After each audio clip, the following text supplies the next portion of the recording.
Welcome to the next episode of the So Called Oreos Podcast. We've missed you all so much, and we're excited to chat. Kia, what's been going on with you? What's been going on? I mean, I'm living my life. I'm chilling, fam. I'm happy. So that's cool, I guess. You know what? This is going to sound really messed up. You've been depressed so long, you're like, damn, I'm just happy that I'm not depressed, right? Oh my God. Not that it was even that serious, but when things are, you're not having the best of luck, Yeah. I just need some good things coming. I feel like it's finally my time towards the end of the year, since most of 2019 was really hard. So, I'm happy about it. Hopefully by the time this comes out, it's still going on. It's still going into the new year, you know what I'm saying? All right. Yeah, so I'm chilling, living my life. Like it's golden? Well, trying. One day at a time, just being happy. Okay. For the small things. I'm trying. I'm good too. That's I started yoga. So that's great. I'm feeling real zenned out and peaceful. But I'm also kind of getting my aggression on. You know what I mean? Like low key. Kickboxing. Kickboxing? Yeah. I'm afraid to do kickboxing because I'm really out of shape. Once you do it once, you'll be like, oh, I'm going to keep doing this. Join ClassPass. Use my code. If you need a code for ClassPass, hit me up. The other day I had to check a white man at the bodega. Check the whites. Check a white. I texted our So-Called Oreos group chat about this, but in detail as it was happening because I knew that these are like some of the only people in my life who really I just realized something. This. What? We didn't introduce ourselves. My name's Janae. I'm Kia. There you go. You know us now. And Rachel and Amari are not with us this show because we have a guest in the building. We'll get to that soon. Hold tight. Love you. Anyway, back to my story. So I was in the bodega, walking up to get food after I just flew home for like the holidays or whatever, flew home back to Brooklyn from the holidays, whatever. And I was starving, ready to get some breakfast. So I walked to the counter. Bodega man chef had his back to me. So I was just waiting until he was ready, right? A white dude comes up behind me. And of course, as he comes to order, bodega man chef turns around to take his order. Now, I say to the white guy, just look at him and I say, excuse me, I was here first. So then he looks at me, has the nerve, the audacity, the caucasity to say to me, fine, chill out. It's not that big of a deal. It's not a big deal because you got all that privilege. So I just looked at him and I said, don't you ever tell me to chill out. I use all the venom that Paris, my mother, has ever given to me in my entire life. I was livid. So then he's like, so he lets me order. Whatever. I order. And then he orders and then like shuffles off into a corner. And I mean mugged him for the rest of the time I was waiting for my food. But I felt great afterward. I really felt like I did one for myself, for the ancestors, for my people. For black people around the world. Around the world. Black women always got chilled. Oh my God. I was about to do some hotep stuff now. Don't turn into T.I. Whites are wrong, bruh. Y'all be doing the crazy shit. Like, can y'all get out from the sidewalk? Y'all be like walking like you own the sidewalk. That's so true. Get out the way, It's so true, especially in New York. Yes. I wonder if it's like that anywhere else. But even my roommate, Terrence, shout out, he was telling me about how the other day he got really, really frustrated with this white woman. He was on the train. The white woman like steps in front of him, where there clearly was not enough space for her to comfortably be standing there. She just like stepped in front of him. Just being white. So he's like, okay, obviously she's in a hurry. Whatever. Let's chill out. Whatever. So then they get off the train. She's zooming aggressively in front of people, practically pushing people out the way. Then she slows down so she's in everyone's way. And he said that she just kept on doing this, like pushing past people, speeding up, speed walking all over people's heels, and then slowing down. Just a terrorist. It's like, what are you doing? Terrorist. Pay attention. Be aware of your surroundings. Are you in a hurry or are you not? Probably not. She just had to go to yoga class.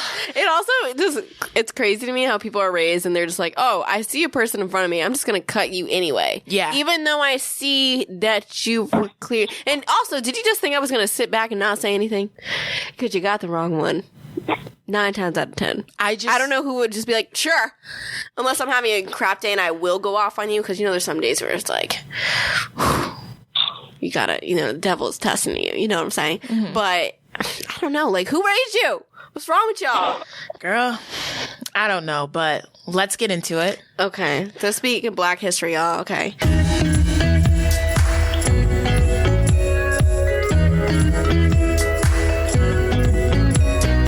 So, you're going to get What hints. was that? What? So... see, sometimes I forget how I sound. Actually, I don't know how I sound. So, so y'all are saying like, oh, Kia does this weird voices and stuff, and I completely forget. Like, I didn't even know what you were talking about. But, you know, yeah. Love you anyway. Okay, I love you too. This week in Black history, y'all gonna get a little hint about our topic based on my Black history facts, yo.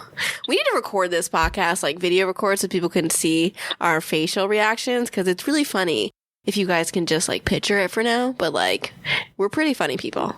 Okay, Janae, I hate you because I wish people would see that. Okay, y'all, it's a mess. It's just us two. Okay, so December 8th, 1936, the NAACP. Wow. It's late, y'all. Okay, so the NAACP and Thurgood Marshall won the landmark case Gibbs versus Board of Education against the state of Maryland, ensuring that white and Black teachers are paid equally. Thurgood Marshall, whose mother was a Baltimore teacher struggling to pay her bills, earned his first victory in this case, but the plaintiff in the lawsuit, Principal William Gibbs, was fired soon after. So I thought that was interesting because I didn't know this was Thurgood Marshall's first win, which is pretty dope. Also, the fact that white and Black teachers weren't paid equally, not shocked because this was 1936, but also that they fired the principal after, which is pretty insane. Yeah. Another similar case about education, December 12th, 1938. The U.S. Supreme Court ruled in favor of Lloyd Gaines in the case against the University of Missouri School of Law. The court said that the school violated the Constitution when it rejected Gaines' application because he was Black and said that the state must provide equal educational facilities for Blacks within its boundaries. However, Lloyd Gaines disappeared about 3 months after the decision and was never located. So he won the case, but like in March the next year, disappeared, and it's been rumored that he was either murdered or paid a lot of money to just go away forever. Yeah, I'm feeling murder. Yeah, I'm feeling the murder. Feeling lynching. Yeah, it sounds pretty so that was lynchy. kind of wild. I looked up these cases. I was like, damn. That's kind of crazy. Like, you win the case and then you got to deal with, the backlash. Yeah, losing your job or getting murdered after. Yeah. That's insane. That's scary. Didn't that just happen with the case of, the white woman that shot that man in his apartment? Yes. That was a huge case. So sorry I'm forgetting the names. That was just a very heavy topic. But the man that testified on that stand, he was found dead a couple weeks or days after that case he testified. Mm-hmm. What is going on? Yeah. Like, where are the facts on that? What's happening? That's crazy that's still happening till today. Yeah. Sorry, guys, to make it a little depressing, but just, keep you updated, stay woke. So that brings us to our topic and our guest who's on the line, Jasmine. Full disclosure, Jasmine is my sister. Let y'all know we're related by blood. But Jasmine, say hello. Hi, everybody. What's good, Jasmine? We talking about education with Jasmine and Black people, so, stay tuned. Get hyped. Yeah. Hey, Jasmine. Everybody. So happy to be here. Thanks for having me. Yeah, no problem. Introduce yourself. Tell us what you do, what you love about it, what you hate about it. Okay, cool. So I'm a teacher. I teach in a high school in Syracuse, New York. And honestly, when I first got started, I didn't think that I wanted to be a teacher. It wasn't until I actually started taking education classes that I realized that this is what I want to do. And what kind of got me into it was the first class that I had to take was actually at SUNY Oswego, which is way up north up here. And it was about social justice and the history of education. And that kind of sparked all of my interests. because we started talking about education, but really through like the lens of racism and sexism and like classism and all this other stuff. And it was just really interesting. So I think what I love about education is that I get the chance to kind of influence young people. And not only just young people, but young people who look like me, young people who are impoverished. And we get to talk about real things in real life and try and get them to start thinking about their lives and the splash that they may or may not make when they get out into the quote unquote real world. It's really difficult though. Like there's so many challenges because you're dealing with a lot of generational poverty, a lot of generational ignorance. And I don't mean just from the kids either. I mean, like, there's generational ignorance with families. There's generational ignorance with teachers and with administration and with the entire system. And you teach a college course as well, too, right? Yeah. I graduated from SUNY Oswego, and then I have the awesome opportunity to teach the course that actually got me into education, which is the Foundations of Education, where we look at the history of ed through social justice. So it's real dope. And well, the people in that class, are they mostly Black students or white students? So don't quote me, but I believe the last time I checked, nationwide, 78% or like 80%, somewhere around there, of teachers are all white, and the majority of them are white women. Oh, yeah, that's so interesting, because I read an article in the New York Times last year, and it's titled, Does Teacher Diversity Matter in Student Learning? And so it talked about research showing that students, especially boys, benefit when teachers share their race or gender, yet most teachers are white women, and that 77% of teachers in public and private elementary and high schools are women, up from 71% 3 decades ago. And then the teaching force has grown a little more racially diverse in that time frame, but it's still 80% white, down from 87% white 3 decades ago. So basically, long story short, a lot of teachers are white women, super white, and very high in women, because you hear people talk about diversity and how we need women diversity, but sometimes it doesn't benefit everyone, where in this study it's talking about how if a Black boy doesn't have a teacher that is his same race or gender, how does he like really connect? And it's also saying overall girls outperform boys, and white students outperform those who are Black and Hispanic typically. Yeah. So absolutely, like you're hitting it right on the head. Black male educators actually only make up 2% of the workforce nationwide. And if you think about the student body nationwide, like we're pretty much divvied down the middle, almost 50-50, where I think students of color, there are a little more students of color than just straight up white students. I think it's like 51% right now of students nationwide are students of color. And then you look at the teaching force, and it is just like staggeringly, the numbers are so uneven. Like almost all of the teachers are white women. Yeah. And if they're not white women, then they're white men. Yeah, that's so true. And personally, when I think about it, I had one Black teacher in middle school, and that's it. And it was a Black woman. I didn't have a Black teacher until I got to college. Yeah. And, you know, regardless of the narrative, very, very few people in our nation actually go on to get higher education. So, like, you're talking about the top 25% of our population who's actually getting a bachelor's degree. So if you have to wait all the way until college to see a Black face as authoritative and, you know, position of respect, like that's nobody's seeing that. Yeah. You know what I mean? If you have to wait all the way until you get your undergraduate degree, and only 25% of the population is going on to get an undergraduate degree, like, come on. Yeah. I also, in that article, it said when Black children had a Black teacher between 3rd and 5th grade, boys were significantly less likely to later drop out in high school, and both boys and girls were more likely to attend college when they do have at least one Black teacher between the ages of 3rd and 5th grade. because representation matters. And all of the data shows, like, it's not a secret. You know what I mean? All the data shows that not only is this like huge for boys and girls of color, but it also benefits the education of white children as well, because children of color are learning like, oh, wow, I can be a teacher because there's a teacher right here that looks just like me. And this is potentially something that I can grow up and do. And then white kids are learning, oh, wow, people of color are not just basketball players and, you know, hoes shaking their ass on the, oh, can I curse? Yeah, you can. You can. My bad.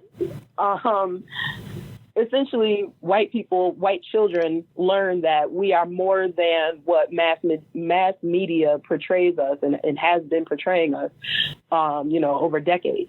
So everybody wins. Everybody wins. Yeah. And there is like a subtle, sorry, that was my alarm. There's a subtle kind of like communication that happens between a Black adult and a Black child. Like, we all know that within our macro culture, there are micro cultures. And inside of each of these micro cultures is a different way that people communicate with each other.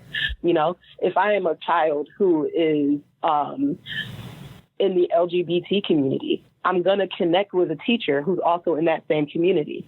If I am someone who is a woman, I'm probably going to connect with another woman, you know, faster than I would with a man, because we have the same journey. In the same vein, if I'm a person of color, I'm going to connect with a person of color because we speak the same language. We have the same micro community. And all of the data reflects that we need teachers of color for everybody. For sure. And that goes with jobs too. I mean, the same thing you said, like connecting with someone who has a similar background as you. And you kind of touched on this before about like, we should have teachers of color to kind of influence Black children being like, I can be a teacher too. But what also do you think is like another solution, how we can get more Black people interested in teaching, and like what schools can even do to maybe like change the high percentage of like particularly white women in the school district? So I think there's several things that should happen.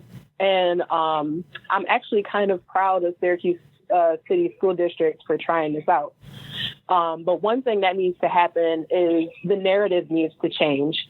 So people need to have an open mind about education. And people who are not people of color need to be open-minded about the fact that we're not trying to like take your job or take opportunities away from you. Like, there's enough to go around. The second thing that I think should happen is that school districts should be real strategic about how they are recruiting teachers. In my school district, we actually have a CTE program that teaches students who are interested in being teachers and kind of like grooms them into the role of teacher, and gives them college credits towards going to school to fulfilling that role. So they're taking kids from that community and saying, you know what, you'd be a really good teacher, and then grooming them up to fulfill kind of that task. And I think that it's kind of an uphill battle because, you know, growing up and being a person of color, you kind of like see certain job positions and you automatically make up your mind whether or not that's something for you based off of who you've seen perform that task. So I know subconsciously I kind of just accepted the fact that teaching is a white position because all the teachers that I've ever seen were white. Just like before Obama, presidents were all white men. So, you know what I mean? Everybody who snowboards is white. Everybody who snowboards is white. So that's true, actually. Become like, you know what I mean? Those become occupations and activities that we just subconsciously accept as white things. And then when you ask somebody like, oh, you want to go snowboarding? You're like, I ain't doing that white shit. That's you know what I mean? But we need to change the narrative around like something being too white or something being too Black. Yeah, that's I mean, I agree. So Called Oreos. I feel like that's our that's our premise. Jasmine, you hit it on the head. I wanted to ask you if you've ever had any, you know, uncomfortable experiences as a Black teacher teaching around mostly, you know, white teachers or teaching with white teachers, or, you know, even while you were learning or teaching your college course. have you had any uncomfortable experiences where you've had to take a white person and tell them, no, like, that's inherently racist, what you're saying or doing? I take that as a yes. Hello? I said, how much time do we have? I mean, we got a good amount of time. We got good chunk like of 25 more minutes. Yeah, so dive in, girl. Dive in. Yeah, I am also curious about these stories. There's a lot. So, in my mind, this is kind of like sectioned off into 3 different sections. So the first is me as a master's student learning how to be a teacher, like me being a teacher candidate. I have more than several stories about, dealing with colleagues, dealing with other students, dealing with teachers who were just racist. Then the second, I'll say, like, facet of this would be me being a teacher currently in my role and dealing with administration, teachers, parents, kids who are just racist. And then also being an adjunct professor at SUNY Oswego for these past couple of summers and dealing with or working with the students that we have who are going to be future teachers, and just recognizing how some of them are woke, some of them are on their journey to waking the hell up, and then some of them are just like still asleep, like snooze button full on press. And it's just like, I don't know, it's crazy. So as a professor, which is so weird for me to say, like, I can't believe that I'm a professor. Hey, and I'm throwing up the air quotes because I really don't feel like a professor, but that's whatever. Please, Jasmine, you got a whole ass master's degree. Hey, talk your mess. So, working at the college, the whole course, and I co-teach this class, by the way, and I'm using the phrase co-teach because I don't know another word to use, but for all my teachers who are listening, I'm sorry I'm using some special education terminology to refer to things that are not special ed. Like, I would get my head chewed off for that. But whatever. I'm teaching this class with another teacher, and the whole class is about the history of education, and we're looking at it through a social justice lens. And you'll hear things from the students because, again, the vast majority of people who are interested in teaching are white women. So I have a room full of white women and a couple of white men, and then 2 or 3 people of color. And they're all saying things like, well, slavery was so long ago. It doesn't really matter anymore. It doesn't have an effect. I've heard that. They're saying things like, I don't understand why people can't just pick themselves up by their bootstraps and work as hard as we do. They're saying things like, well, people shouldn't get handouts. Everybody should, meritocracy works. If you work hard, then you reap the benefits. So it's just like people operating in their privilege and not realizing that they have the privilege to be able to work hard and reap the benefits of their hard work. So here's an example.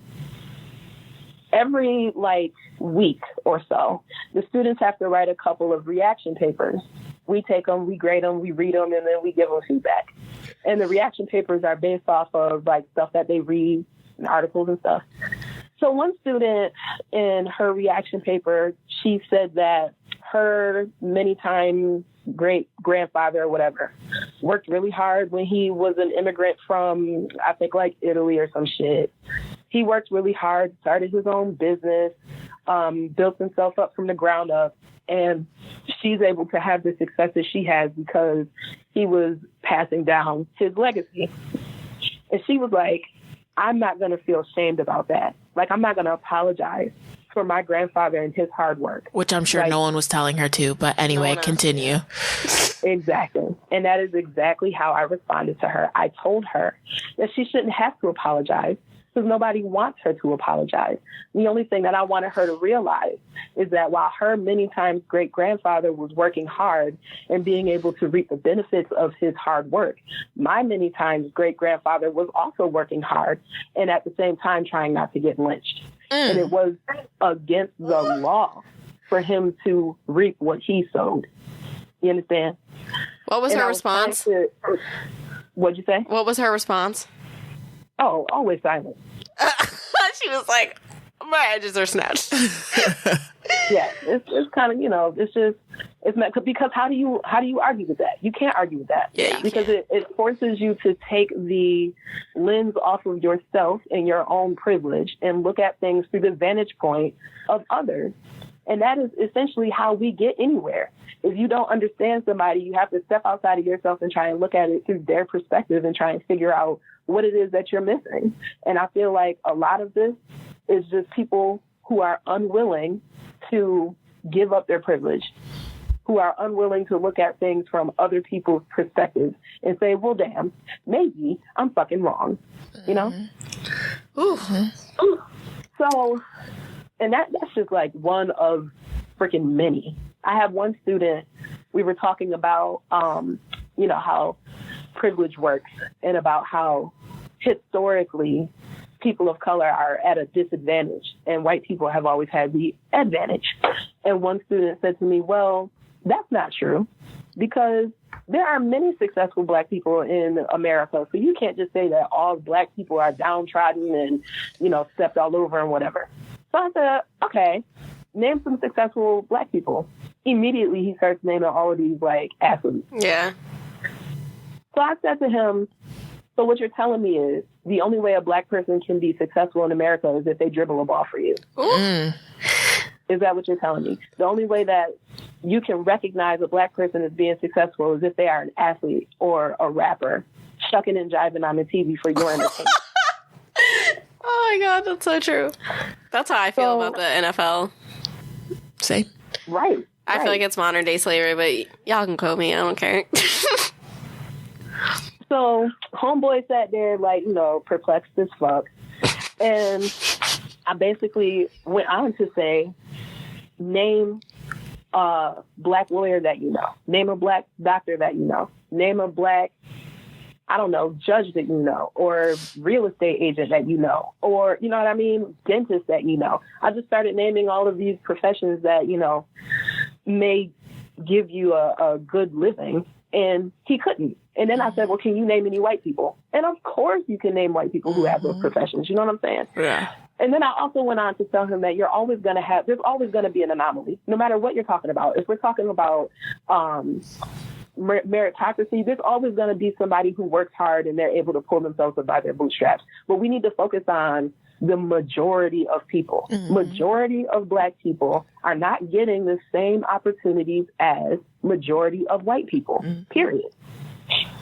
Also, I feel like white people only like to think about, like, when you say privilege to a white person, they only think of economic privilege. So of course that guy was like, they're successful because X, Y, and Z, but like, I do not understand how white people do not see the other side of privilege that's not money. I don't get that because it's like LeBron James has a bunch of money, is the number one basketball player in the world, and guess what? They wrote the N-word on his house. Like, there are things that he has to deal with. No matter how much money he has, he will always be reminded that he's Black and y'all hate him, and you will forever hate him. And every day he wakes up and he reads the news like the rest of us, you are Black and this world will hate you no matter how much money you have. And the other side of that coin is if you stand up for your Blackness, i.e. Colin Kaepernick, another successful athlete, another successful Black athlete, your jersey's burned. Yeah. People, you're the devil. Figure out a way to kick you out of the NFL. Like, standing up for your race and standing up for who you are as a person, as a Black person, is not something that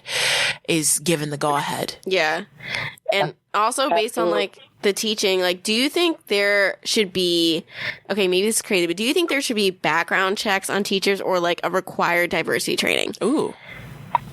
Well, there's definitely background checks. Like the background checks are extensive, but it's hard to do a background check about like ethics and morals and, you know, whether or not you're woke or not. And then that's also like who's checking that? So all the people at the top are woke. I mean, all the people at the top are white.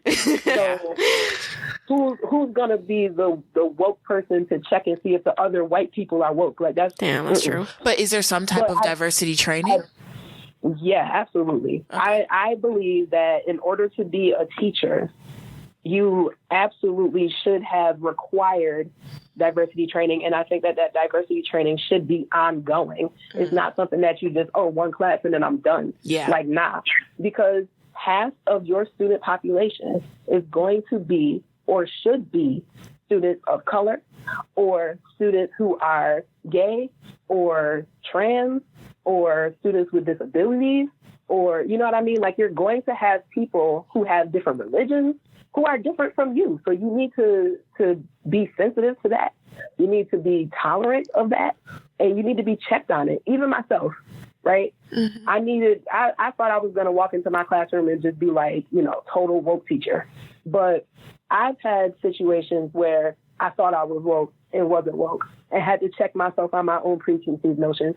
So everybody needs it, because you are, as a teacher, you are responsible for these children's learning. And because of how our society is set up, the more education you get, the more money you potentially end up being able to get. You know what I mean? Which, I mean, it doesn't always work that way, but that's what we're told. That's the line that we're fed. So if you don't have a child planted in fertile soil, then you're essentially setting them up for failure for the rest of their life. And like, what are some suggestions that you have for white teachers on how to, I don't know, educate themselves? So, okay, I'm about to say something real controversial. Ooh, hit us with it. Hit us. I'm about to hit you with the flex. All right. To be white in America means that you are benefiting from a racist system. To be white in America means that you have racism in you. And it doesn't matter how good of a person you are. It doesn't matter how often you go to church. It doesn't matter how often you smile at Black people on the street. If you are white and you live in America, you are benefiting from a system that has its foundation, like the bedrock of it, is built on and entwined with racism. No lies detected. None whatsoever. Continue, Master. What'd you say, Master? Master, because like she's like schooling us, like. Yeah, but damn. Okay, all right. Miyagi. There we go. Miyagi. Continue, Jasmine. Sorry. Yeah, Master ain't sit right there. Yeah. Sorry. Miyagi. Okay. Or Sensei or something. Sensei. Okay. but yeah, it's just, I think the number one piece of advice from me to white teachers is to realize that you have privilege when you can walk into a store and you can buy Band-Aids that are quote unquote flesh color. You know what I mean? You have privilege when you can walk into a store and the first thing that people think about you is not, oh, that's a person of color. You know? Mm-hmm. You have privilege when you can pick up the phone and say, oh, my name is like Sarah, or my name is Michelle, or, you know, whatever, and have people automatically think that you are not a person of color. Like, all of those things are privilege. And it comes from you being able to benefit from a system that was set up to support you. And I feel like once people realize that, then they can take the individualism out of racism. It's not about you. It's not about you being a racist. It's about you being able to benefit from a racist system. And once you realize that, then you can start to become someone who participates in anti-racism. Because if you're white, there's no way that we're never going to get rid of racism. We're never going to get rid of racism until we get rid of like capitalism and all that. Yo, I'm getting deep. It's never going nowhere. But we can all have an agenda to be anti-racist. And the same goes for all of the other isms. Like, if you are a man living in America, you are operating in a system that supports sexism. You know what I mean? You're operating in a system that supports masculinity over femininity. If you are straight in America, you are benefiting off of a system that is homophobic.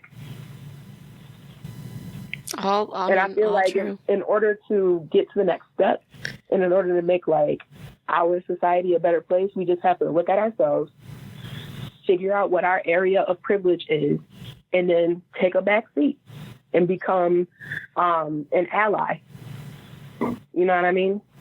I completely, yeah, that was great. You just preached to the masses. I have a follow-up question based on all that for white teachers and stuff, but how involved do you think like teachers should be in their student lives? And when do you think teachers should like step in regarding a problem and discussion about race? Because there's a lot of times that people, I mean, we've talked about it on the podcast a lot about how we remember, very intense details about growing up and teachers doing like one thing that traumatized us. And we could say to this day, like 20 years later, like my teacher, for me, I'll never forget in 5th grade, like someone asked, like, aren't the founding fathers terrible because they had slaves? And my teacher said, well, not all slave owners are bad. Because she just wanted us, she just wanted us to know that, how most white teachers, history teachers, your founding fathers are the greatest people ever, even though they raped, killed, and murdered and owned people. You know what I'm saying? Mm-hmm. So it's like, when do you step in and when should teachers step in, like, regarding that? Because also, like, in high school, I have, like, you're the only black person, everyone's staring at you or asking you questions about slavery and the teacher's just letting you do it. Or like I was in debate team, and then we were debating affirmative action, and these people were saying like straight up lies, and the teacher like didn't really say anything. And then I have another time in history, like we were talking about the Confederate flag, and like for some reason our teacher made us debate why the Confederate flag was okay and not racist. So like these are things that like I graphically remember, and I have a terrible memory that I remember. These are things that exactly happened in high school, and these teachers just sat back and were just like, okay, you're gonna have to do this alone because you're like the only black kid. You know what I'm saying? So it's like, when should they step in and like be a voice of reason for these students? So this is why I think that in order to get into this profession, you absolutely need diversity training. Because you're going to come into that classroom with your own preconceived notions and your own beliefs. You're going to come in with your own baggage as a teacher. Every single time you have a teacher that doesn't stand up for something, then they're standing up for the opposite thing. You know what I mean? Yeah. So when for that kid of color in the class who's essentially getting ganged up on by everybody else in their white privilege, for that teacher who doesn't stand up and say something or do something, then they are aligned with that privilege. If you don't do something or say something, then you are allowing the status quo to continue. You're operating in that ideology. So, but this is why it's such an uphill battle, because majority of the people who are in this profession all share the same preconceived notions. Majority of these people don't think that the Confederate flag is a bad thing. Majority of these people don't understand that Blue Lives Matter is offensive. Majority of the people don't understand why we can't sit around and ask the one black person to be the spokesperson for their race. You know what I'm saying? So what's important is that if you're a teacher, no matter what your race is, that you step into this realizing that you're bringing in your own baggage and that you're going to, if you don't check yourself, you're going to offend someone at some time. Yeah. So you need to be open-minded, and you need to make sure that you get diversity training and make sure that that training is ongoing.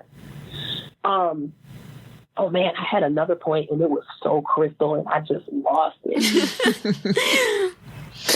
That's okay. I've also had several situations like Kia mentioned where like we debated the pros and cons of slavery in a class. Well, that's awful. Yeah. I don't understand how anybody can say there are pros to slavery. Listen, you know what I mean? There were a whole bunch of kids. We are a power in the world because of slavery. But that came because y'all was raping, murdering, pillaging, kidnapping people and using them as free labor. What is the positive of that? Yeah, literally, there were kids in my class arguing. Girl, there were these two kids, Corey and Chelsea. Oh, she know their name. I'm gonna say their name. I'm gonna blast their ass. Hey. They were just going off about how slavery was great for the economy. How old were you? I was in 10th grade. Their parents are messed up. Yep. They were going off about how slavery is fantastic for the economy and how it helped. He's Mr. Parrish, blasting your ass too. He just sat there and listened. What? Just sat there and listened, nodded his head like these are great points. No! Well, that's because Mr. Parrish, wherever you are, what's up, bruh? This dude thinks that is absolutely true. Mm-hmm. He thinks that that's a valid fact. Oh, my God. And 16-year-old Janae. What allows this to keep going is the fact that 90% of the students in the class are not people of color. 90% of the teaching force are not teachers of color. The people who run the school districts are not teachers of color. The people who write policy are not people of color. Yep. So they get to push their own agenda, and they get to continue to, like, keep this ideology going in a circle. Mm-hmm. You know what I'm saying? It's until we diversify the entire system, we're not going to see anybody making any differences. Yep. That's it. And I was the only black kid in the class. Just... Oh my God, that's awful. Yeah. That's what I'm saying. Like, people don't understand how traumatizing things can be, especially in a school, and especially being the only black person in school. I mean, I thought that's bad. Like, I don't even know what I would do. I ran out of the class crying. I would, those are your ancestors. Like, you're like telling me that it's okay for you to beat, rape, and who is your mom? Like, there's just so many things that make me pissed about this. And that's the thing that's crazy, because this is a form of trauma. Yeah, it what is. we talk about on this show is basically working through our own trauma, because stuff like that makes you feel like your existence is less than. Yeah. And stuff like that still kind of affects the way I move professionally in my life right now, which is why I'm trying to work through it. Yeah, say something. So I'm also in the process of, like, trying to, like, move up in my teaching realm. And so I'm taking some classes. And one of my colleagues who's in my class, because of course this came up, I bring this up, like, wherever I go, you know what I'm saying? Because I'm just a warrior for anti-racism nowadays. So we were talking about it in class, and another teacher says, well, you know, sometimes things are said, but you got to think about the intent. Like, if the person said something racist, but they didn't mean it in a racist way, or they weren't saying it in a mean way, then you can't really get mad at it. Oh my God. Y'all, I told him this story, I'll tell it to you. When I was a student teacher, I had a kid, right? Because we were doing, what is that book that we were doing? Oh, Atticus, what is that book? Of Mice and Men? No. To Kill a Mockingbird. To Kill a Mockingbird. Yes, To Kill a Mockingbird. We were going over that book, and I was teaching somewhere out in the sticks, and all of my kids were white. I remember this. I was literally the only black person in the building, aside from one little girl who was mixed, and she was in the closet about being mixed. She was passing as white. Anyway, so we're doing To Kill a Mockingbird. None of the kids understand racism or segregation or slavery or, you know, any of the things surrounding this damn book. So I decided to, before teaching the book, do a little background. I remember this. So the N-word comes up in the book. So I said to the kids, let's talk about the word nigger. Where did it come from? What does it mean? One of the little boys raises his hand and says, oh, my dad told me that a nigger is a black person in Africa who fucks monkeys. Okay, pause for dramatic fucking effect. So fast forward now to when I'm in this class with this white man who says, it doesn't matter what people say, as long as the intent is not malicious. Please tell me you pulled that out of your back pocket. Oh my God, I pulled it out. It turned into a dove. I had like flames around me looking at the air.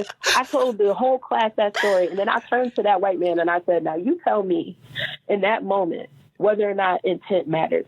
I was like, it didn't matter. This is coming from an innocent child who was not trying to hurt me in any way. He was answering the question that I posed to him, and he was telling me the knowledge that he knew. But in that moment, I got to realize that he is being brought up in the racist of racist households, and that he is going to grow up to perpetuate that thinking and probably have children of his own that he's going to then spill that onto. And the effects of this are catastrophic, okay? Catastrophic and exponential. And at the end of the day, it doesn't matter if that little boy was trying to hurt my feelings or not, because what matters is my fucking feelings is hurt.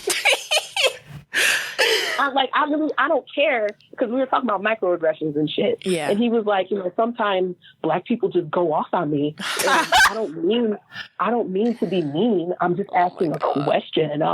And I was like, bruh, it doesn't matter, because you could be the 90,000th microaggression that I've gotten that day, and you just happen to be the motherfucker that tipped me over the edge. Yeah. Oh, yeah. And it looks like he's had that multiple times. It doesn't matter if you came out of your mouth with the most sincerest of ways. What matters is the effect. What did you respond to that boy? Yeah, I want to know exactly what was going through your mind when he said that to you. Like, how did you respond?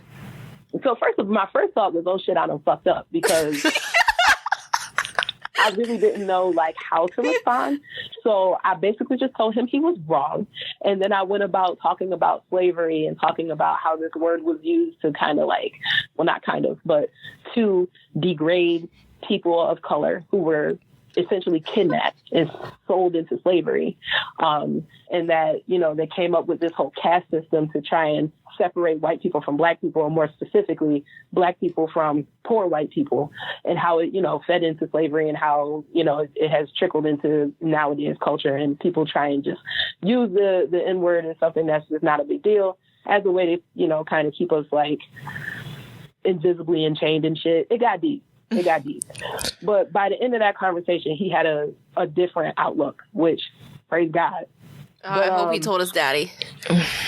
God. What'd you say? I hope he told his daddy what you said. I don't even want to think about that conversation. Oh, yeah. The whole conversation, I punctuated the conversation by telling all the white kids that all human beings come from Africa. Mm-hmm. Did you say Jesus was black too? Because the oldest skeleton was found in Africa. That's true. And as I was saying that sentence, some people from that school district's district headquarters came in to observe me, and they heard me telling the kids that everybody came from Africa.